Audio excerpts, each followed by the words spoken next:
Few things, probably none, have revolutionized American society as much as the automobile. When America gave up the horse and buggy for the horseless carriage, it set forth a series of shock waves that still haven't settled. The automobile changed our entire culture. It altered our customs, our social patterns, it redesigned our cities, it ended the isolation of rural life, it transformed industry, and in the process created one of the most fascinating chronicles of our history. When our moral standards seemed to flip-flop after World War I, the automobile was an integral part. The sedate parlor and porch no longer would do for courting a young lady. The automobile took over, and it hasn't relinquished that role yet. The car geographically pulled the nation closer together. Even the innermost reaches of the far-flung states were no further away than the family car. Regional distinctions began to disappear. Before the automobile gained dominance, cities grew away from the inner core in an orderly and concentrated fashion. The car changed all that. It led to the creation of suburbs sprawled indiscriminately far from the heart of town. Many of the significant changes brought by the automobile may be seen through the career of Henry Ford. When Ford was a young mechanic with the Detroit Edison Company, he happened to sit at a table at a convention with Thomas Edison.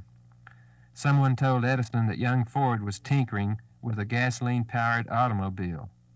To Ford's gratification and surprise, Edison, the electrical genius, told Ford that the gasoline-powered car would be the car of the future, better than any electric automobile. So Ford persevered, and in 1896 he successfully built a gasoline-powered car which he called a quadricycle. But the quadricycle had been constructed in Ford's garage, and the door was too small for the car to get out. So Ford took his hammer and knocked out part of the garage wall so he could drive his treasure.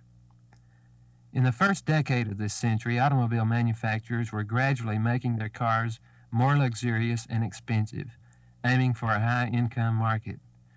But Ford in 1907 conceived of a standardized and cheap car for the common man.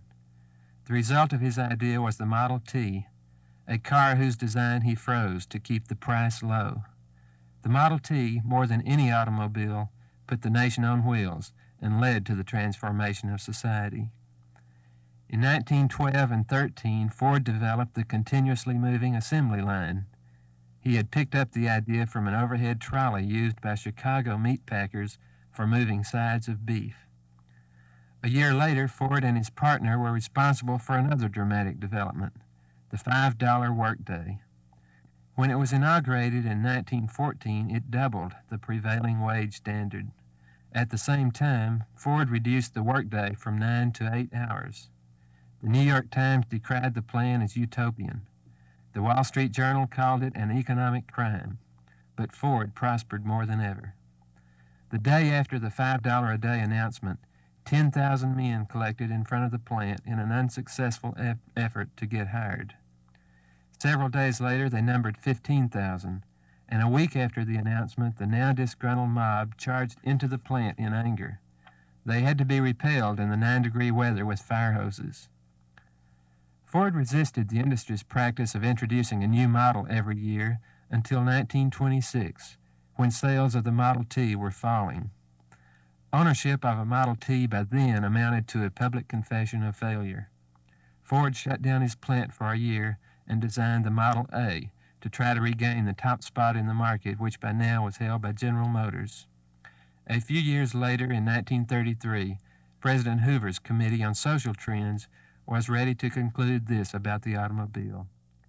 It is probable that no invention of such far-reaching importance was ever diffused with such rapidity or so quickly exerted influences that ramified through the national culture, transforming even habits of thought and language.